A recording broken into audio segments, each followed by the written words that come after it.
রাত পোহালে সকাল হবে, ঘুমাবো আমি একা, বুকে আমার অনেক প্রেম, দিলে না তুমি দেখা। নেত্রকোনায় সপ্তম শ্রেণীর এক স্কুল ছাত্রীকে ধর্ষণের অভিযোগে দায়ের করা মামলার প্রধান আসামি ও আলোচিত কন্টেন্ট ক্রিয়েটর রিপন মিয়াকে গ্রেপ্তার করেছে র্যাব।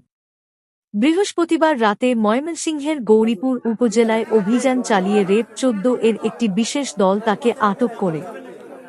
ময়মনসিংহ র্যাব ১৪ এর সদর company commander major Mir Ishtiaq Amin গ্রেপ্তারের সত্যতা নিশ্চিত করে জানান, গোপন সংবাদ ও তথ্যপ্রযুক্তির সহায়তায় রিপন মিয়াকে আটক করা হয়। পরবর্তীতে আইনি প্রক্রিয়া সম্পন্ন করে তাকে নেত্রকোনা মডেল থানায় হস্তান্তর করা হয়েছে। ঘটনার এজাহার ও স্থানীয় সূত্রে জানা যায়, গত ১ আগস্ট সন্ধ্যার দিকে ভুক্তভোগী কিশোরী নিজ বাড়ির উঠানে রান্নার কাজ করছিল। সে সময় তার বাবা মা কাজের প্রয়োজনে বাড়ির বাইরে ছিলেন। এই সুযোগে রিপন মিয়া জোরপূর্বক ওই কিশোরীকে তুলে পাশের এক জঙ্গলে নিয়ে ধর্ষণ করে।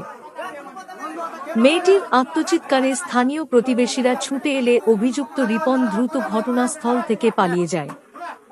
ঘটনার পর বিচারিক প্রক্রিয়ায় না গিয়ে স্থানীয়ভাবে বিষয়টি মীমাংসার চেষ্টা করা হয়। গত সোমবার রাতে স্থানীয় একটি বাজারে বিএনপির দলীয় কার্যালয়ে এক সালিস বৈঠক বসে। অভিযোগে জানা যায়, উক্ত সালিসে অভিযুক্ত রিপন মিয়াকে ৫ লাখ টাকা জরিমানা এবং এলাকা ছাড়ার সিদ্ধান্ত দেওয়া হয়। পরবর্তীতে মীমাংসার নামে আয়োজিত এই সালিস বৈঠকের বেশ কিছু ভিডিও ক্লিপ সামাজিক যোগাযোগ মাধ্যমে ছড়িয়ে পড়লে দেশজুড়ে তীব্র চাঞ্চল্য, প্রতিবাদ ও সমালোচনার ঝড় ওঠে। ঘটনার ভয়াবহতায় গত মঙ্গলবার রাতে ভুক্তভোগী স্কুল ছাত্রীর বাবা বাদী হয়ে নেত্রকোনা মডেল থানায় নারী ও শিশু নির্যাতন দমন আইনে একটি মামলা দায়ের করেন। মামলায় রিপন মিয়ার নাম উল্লেখ সহ অজ্ঞাত পরিচয় আরও ৮ জনকে আসামি করা হয়।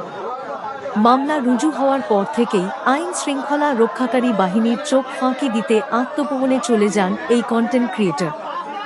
পুলিশের বক্তব্য, নেত্রকোনা মডেল থানার ভারপ্রাপ্ত কর্মকর্তা ওসি আবুল খায়ের জানান, মামলা হওয়ার পর থেকেই আসামিদের গ্রেপ্তারে পুলিশ তৎপর ছিল।